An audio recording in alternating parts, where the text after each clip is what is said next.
हम लोग लगभग 20% निर्भर हैं आयात पे दालों को लेकर और लगभग 70% खाद्य तेल को लेकर हम निर्भर हैं दूसरे देशों पर। तो हमारी मांग हमारे कृषि मंत्री से ये है कि दालों के लिए और तिलहनों के लिए MSP वह सुनिश्चित करें, जिससे कि हमारा देश वाकई में आत्मनिर्भर बने, हमारे किसान आत्मनिर्भर बने।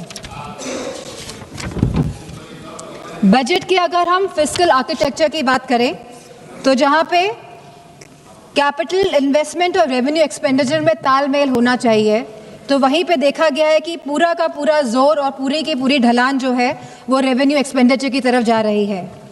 हम फर्टिलाइजर्स की बात करें आज, तो हम जानना चाहते हैं कि हमारा देश कितना निर्भर है दूसरे देशों पर फर्टिलाइजर्स के लिए, और ये हम इसलिए जानना चाहते हैं कि पिछले कुछ वर्षों में लगातार ये देखने को मिला है कि DAP की किल्लत हो रही है किसानों को। किसान लाइनों में खड़े हो रहे हैं, कालाबाजारी हो रही है DAP को लेकर, और जहां कालाबाजारी हो रही है वहीं किसानों को समय पे खाद नहीं मिल पा रही है, जिससे कि किसानों को नुकसान उठाना पड़ रहा है। इसी के साथ हम चाहते हैं कि जो इंडियन US ट्रेड डील हुई है उस पर बड़े विस्तार के साथ चर्चा हो इस सदन पे। ये बहुत ज़रूरी है कि पूरे विस्तार के साथ चर्चा हो, क्योंकि ये कहीं ट्रेड डील हमारे देश के किसानों के लिए ब्लंडर डील ना साबित हो। इसीलिए इसके लिए हम चाहते हैं कि इस पर चर्चा हो, किसान को पूरी तरह कहीं ये ट्रेड डील तबाह ना कर दे, क्योंकि इसमें देश के हर स्टेट्स का किसान इन्वॉल्व होगा, चाहे वो फल की खेती हो, चाहे वो हमारे सोयाबीन की खेती हो, चाहे वो आलू की खेती हो, और कहीं ना कहीं जिस तरह से डेयरी प्रोडक्ट्स हमारे मार्केट में आएंगे तो हमारे देश के किसान इससे प्रभावित होंगे। तो मेरी इस मांग को लेके भी कृषि मंत्री जी इस पे ध्यान दें कि हमारे देश के जो प्रोडक्ट्स हैं वो कैसे बाहर के प्रोडक्ट्स के साथ compete कर पाएंगे। जब USA की सरकार अपने किसानों के साथ खड़ी हुई है, तो हमारे देश की सरकार आखिर अपने किसानों के साथ क्यों नहीं खड़ी हुई है। हम जानना चाहते हैं कि उत्तर प्रदेश में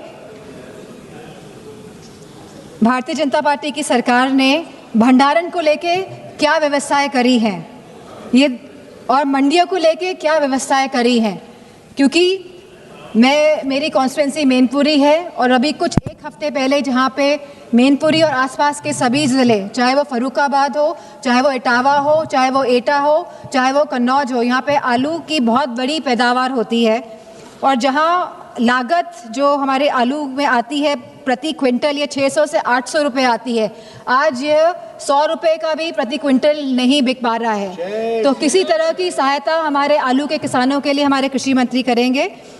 और जिस तरह हमारे इस क्षेत्र में लहसुन की खेती भी होती है और मूंगफली की भी खेती बड़े पैमाने में होती है, तो हम जानना चाहते हैं कि कोई भी एग्रो प्रोसेसिंग क्लस्टर मैनपुरी या आसपास के ज़िलों में कृषि मंत्री जी लगाएंगे या नहीं लगाएंगे, क्योंकि एग्रीकल्चरल इंफ्रास्ट्रक्चर जो फंड है वो केवल 910 करोड़ का है। तो हम जानना चाहते हैं कि उत्तर प्रदेश में इस सरकार द्वारा कितनी मंडियां लगेंगी, कितने एग्रो प्रोसेसिंग क्लस्टर लगाए जाएंगे, कितने कोल्ड स्टोरेजेस बनाए जाएंगे या भंडारण केंद्र बनाए जाएंगे। महोदय, एक बेहद सुखद और पवित्र संयोग है कि आज देश भर में नवरात्र का पावन पर्व मनाया जा रहा है, जिसमें हम माँ दुर्गा के 9 रूपों की आराधना करते हैं। और नारी शक्ति, ये सदन गवाह है कि नारी शक्ति का जो स्वर्णिम कालखंड है वो अभी हमारे देश में चल रहा है, जहां एक और सर्वोच्च संवैधानिक पद पर एक महिला विराजमान है जो इस देश की दिशा और दशा तय कर रही है, वहीं दूसरी ओर हमारी माननीय वित्त मंत्री निर्मला सीतारमण जी अपनी नीतियों से इस देश की नीयत को तय कर रही है। एक छोटे से ग्रामीण क्षेत्र से माताओं बहनों के आशीर्वाद से एक युवा महिला सांसद अपनी आवाज़ को इस सदन में बुलंद कर रही है, और वहीं पे जितनी भी हमारी माताएं बहनें हैं उनके आशीर्वाद से, और जो सरकार जो है जितनी भी महिला है उनके सशक्तिकरण से स्वयं सहायता समूह जो समाज में महिलाओं को ग्रोथ इंजन बना रहा है, उसके विमेन लीडर्स को ग्रामीण क्षेत्रों में डेवलप कर रहा है। ये सबसे ये समझ में आता है कि हमारे देश में जो विमेन लेड डेवलपमेंट है उसका सही परिणाम आज देखने को मिल रहा है। आचार्य चाणक्य ने अर्थशास्त्र में एक श्लोक लिखा था, प्रजा सुखे सुखम राज्य प्रजानां तु हिते हितम, आत्मप्रियम हितम राज्य प्रजानां तु हितम प्रियम। इसका अर्थ है कि नेता का जो सुख है वो प्रजा के सुख में ही निहित होना चाहिए और प्रजा के हित में ही उसे अपनी हित को देखना चाहिए। अगर इस श्लोक को आज इस देश में कोई सार्थक कर रहा है तो वो हमारे यशस्वी प्रधानमंत्री श्री नरेंद्र मोदी जी हैं, जो अपनी योजना से इस देश के गरीब, वंचित और शोषित समाज को मुख्य धारा से जोड़ने का काम कर रहे हैं। आचार्य चाणक्य ने राजधर्म की बात की थी और राजधर्म का असली अर्थ है सबका साथ, सबका विकास, सबका विश्वास और सबका प्रयास। और इसी विचारधारा के साथ पिछले 11 वर्षों से हमारी सरकार काम कर रही है। ये साल का बजट और ये वित्त विधेयक सिर्फ कुछ आंकड़े नहीं है या पन्नों का दस्तावेज नहीं है, ये एक आईना है जिसमें हमें एक विकसित भारत, सशक्त भारत और समृद्ध भारत दिखता है।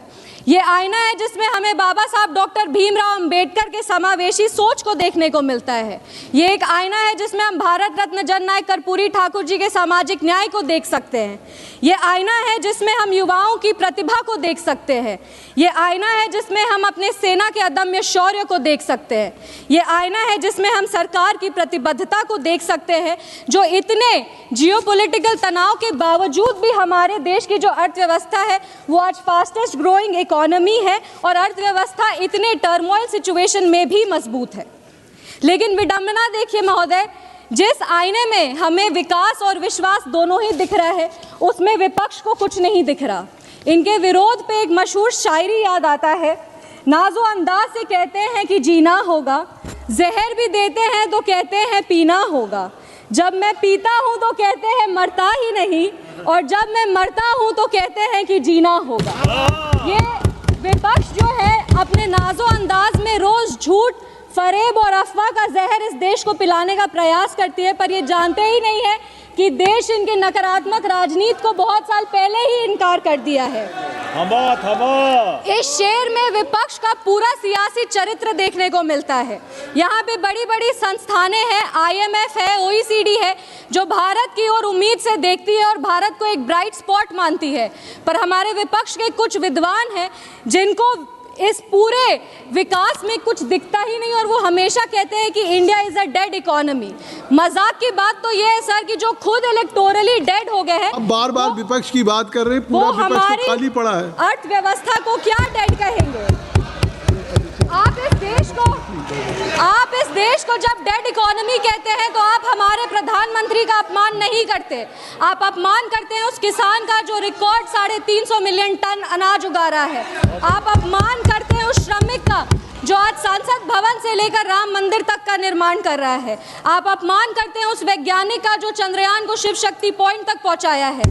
आप अपमान करते हैं उस स्टार्टअप फाउंडर का जो दुनिया भर में भारत की डंका बजा रहा है।